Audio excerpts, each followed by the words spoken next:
साथियों नमस्ते। मैं डॉक्टर बाबा कांबळे, राष्ट्रीय अध्यक्ष ऑटो टैक्सी ट्रांसपोर्ट फेडरेशन। साथियों, आप सब लोग जानते हो, देश में ड्राइवर साथी और चालक मालकों के हित में उड़ीसा राज्य में बहुत ही अच्छा काम हो रहा है।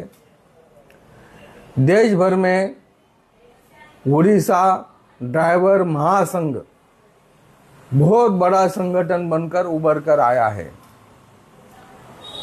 और इस ड्राइवर महासंघ के नेता हजू प्रसाद मंडली और उनके सारे साथियों ने उड़ीसा में एक आंदोलन खड़ा किया था, स्टीयरिंग छोड़ो आंदोलन। साथियों, बहुत ही शांतता पूर्वक लोकशाही के माध्यम से और भारतीय संविधान में जो अधिकार हमें प्रोटेस्ट के दिए हैं, उस अधिकारों के साथ में ये आंदोलन चल रहा था। लेकिन उड़ीसा की सरकार नहीं चाहती थी कि ड्राइवरों को उनका हक मिले, उनको न्याय मिले, और उड़ीसा सरकार ने दमनकारी नीतियां अपनाकर इस आंदोलन को तोड़ने की कोशिश की है। हाँ साथियों, ड्राइवरों का आवाज दबाने की कोशिश की है और उन्होंने शांतता पूर्वक मार्ग से चल रहे आंदोलन के हमारे जो नेता है, ड्राइवर संगठन के जो नेता है, उनके ऊपर गलत तरीके से विभिन्न धारा लगाकर उनको जेल में डालने की कोशिश कर रहे हैं। उड़ीसा महासंघ के कोषाध्यक्ष यानी कि खजिनदार आदित्य प्रसाद बेहरा, इनको अरेस्ट किया गया है और बाकी साथियों की तलाश चल रही है।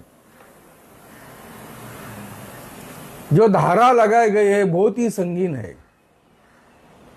किसी का खून करना, किसी के गलत बहकाव में आना, ऐसे संगीन धारा लगा दी गई है, जिस धारा के तहत हमारे ये साथी कम से कम 2-2, 3-3 महीना जेल में जाएंगे। इस तरह के धारा लगाई है।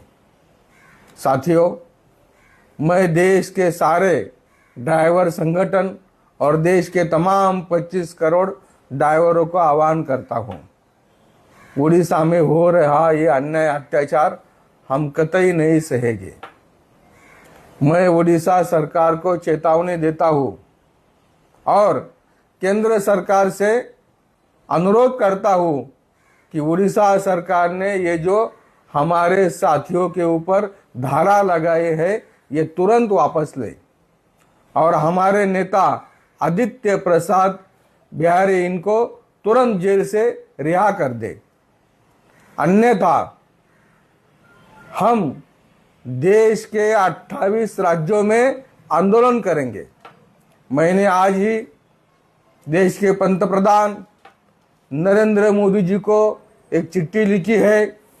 ये आप देखिए, ये निवेदन लिखा गया है और इसमें हमने ये मांग की है कि इनका जो अपराध है, ये जो धारा लगाई गई है, ये तुरंत वापस ले। और ये इंग्लिश में भी एक निवेदन बनाया गया है। तो देश के सारे संगठनों को मेरा अनुरोध है, इसी तरह से आप अपने संगठन के जो लेटर हेड है, उनके ऊपर हिंदी में और इंग्लिश में निवेदन बनाइए। जो इंग्लिश का जो निवेदन है, ये हमने उड़ीसा के जो मुख्यमंत्री है मोहन चरण मांझी, इनको लिखा है और उनके जो ट्रांसपोर्ट कमिश्नर है उनको लिखा है। और ये हिंदी का निवेदन हमने देश के पंतप्रधान नरेंद्र जी मोदी और देश के गृह मंत्री अमित जी शाह और परिवहन मंत्री नितिन गडकरी जी को लिखा है। तो इसी तरह का निवेदन देश के सारे संगठन को बनाना है और ये निवेदन देना है। हम ये निवेदन आज ईमेल पे देंगे और 2 दिन में अगर इसका कोई भी रिजल्ट नहीं आया तो मैं सरकार से कहना चाहूँगा, देश भर में आंदोलन होगा। हम चुप बैठने वाले नहीं हैं। हम लोकशाही मार्ग से देश भर में आंदोलन करेंगे। जय हिंद, जय भारत।